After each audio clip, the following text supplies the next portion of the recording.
everyone. Welcome back to Intentional Youth Ministry. Hey, on this episode, I want to talk to you a little bit about empowerment. Empowerment, right? I want to talk to you about, we've talked a lot about leaders and investing in leaders and pouring into your leaders. But can I tell you the greatest way to retain quality, high caliber leaders, which then ultimately will cause new high caliber, high capacity leaders to come into your team?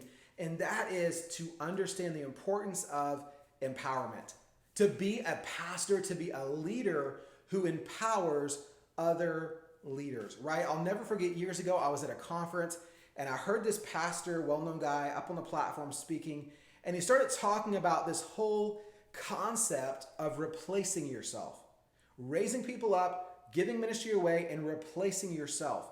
And if I can be honest with you guys, in the moment, as a young pastor, a young leader, I thought, man, that is the stupidest thing that I've ever heard. Like, man, if I am constantly giving away ministry and raising and replacing myself, like, what am I going to do? Right? Like, God's called me, and if I give it away, what am I going to do? And the reality is I learned something valuable, and that is that really was coming from a place of insecurity, right?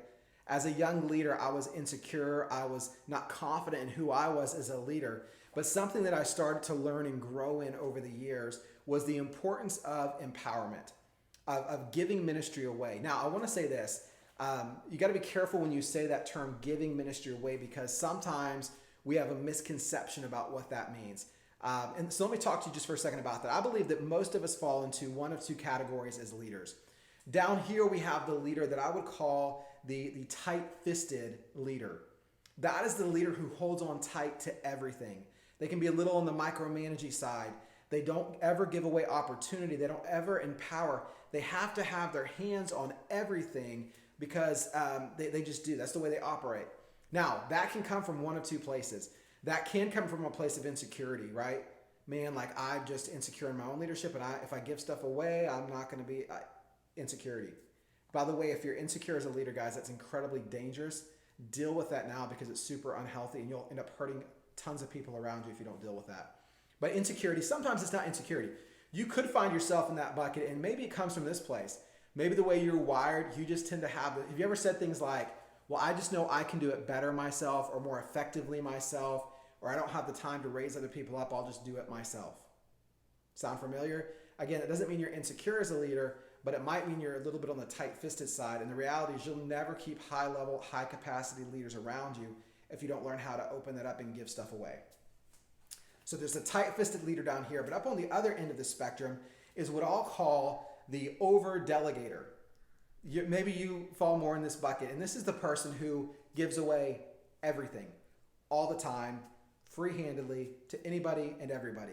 And I think sometimes that leader sometimes thinks that they're being an empowering leader, but really that's just as dangerous, right? There's a huge difference.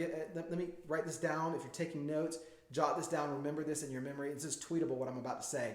There is a huge difference in delegating tasks and empowering leaders. Catch this. Huge difference in delegation and empowerment, right? Big difference. And sometimes we can delegate a lot of tasks and functional things and just constantly give stuff away, and we think that we're empowering somebody, but really we're just delegating. And so I don't know where you find yourself in that spectrum, but what I would encourage you with is what I would call a healthier approach to empowerment, because we have to give opportunity. At the same time, we have to coach people, because if we just give people stuff without setting them up, we're not necessarily setting them up for success. So I would encourage you to think about leadership this way, empowerment this way. Somebody's down here, right? Like, let's just in your head picture a chart, right? And so somebody's down here, and there's a skill set in that person. Let's just use a context of a communicator. There's somebody that you see has got the potential to be an MC or a preacher. They've got a natural ability to communicate. So here's what you do. You give them an opportunity, right? And maybe that's a smaller opportunity. You have them jump up on a platform with you in your youth service. They co-MC with you. You give them an opportunity. You let them do that for a while, maybe for a few months, and you kind of coach them in that.